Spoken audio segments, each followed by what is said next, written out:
Kisah perjalanan orang ke Pelayu dari Bayat, bahasa sekarang sang pengembara. Karena suatu hal, di zaman kerajaan yang masih banyak peperangan, seseorang bernama Eyang Kromodoso, berasal dari sebuah daerah, Bayat Jawa Tengah, mendapat petunjuk. Di dalam petunjuk tersebut, beliau disuruh mencari daerah timur bernama Warangan. Dalam perjalanan tersebut, beliau melewati daerah-daerah lembah dan pegunungan, hingga ketemu daerah yang bernama Warangan. Kemudian beliau memutuskan untuk menetap di daerah tersebut, karena sesuai dengan petunjuknya waktu di tanah kelahirannya Bayat. Warangan adalah daerah Ponorogo Timur, sekarang daerah tersebut bernama Dukuh Warangan, Desa Munggung, Pulung Ponorogo.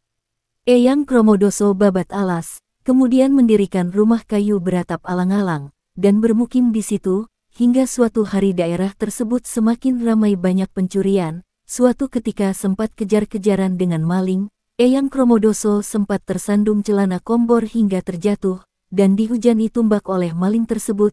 Dikira Eyang Kromodoso sudah meninggal.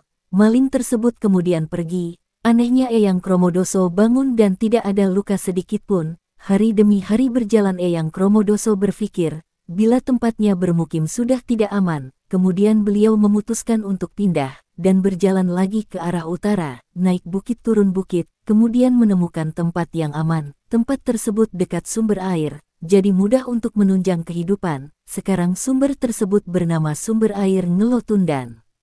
Dirasa tempat tersebut aman, Eyang Kromodoso kemudian babat alas, mendirikan rumah kayu beratap alang-alang kembali, menjalani hidup hari demi hari hingga suatu ketika beliau memiliki anak dan diberi nama Irotirto. Salah satu pesan beliau kepada anak tidak boleh memakai celana kombor, karena dari pengalamannya di Warangan saat kejar-kejaran dengan maling.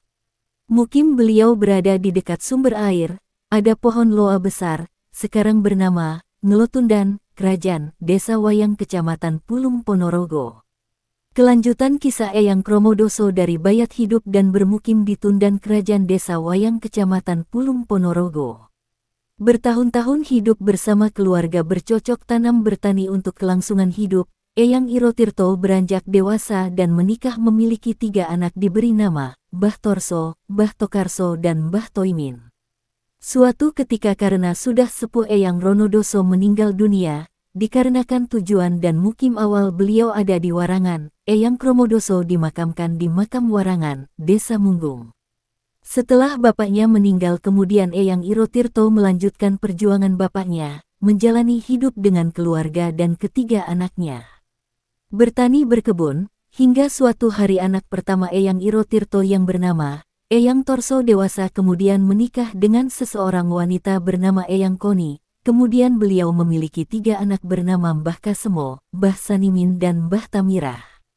Di kemudian hari bapaknya Eyang Torso, yaitu Eyang Irotirto sepuh meninggal dunia, dan dimakamkan di Warangan Desa Munggung, dekat makam bapaknya, yaitu Eyang Kromodoso.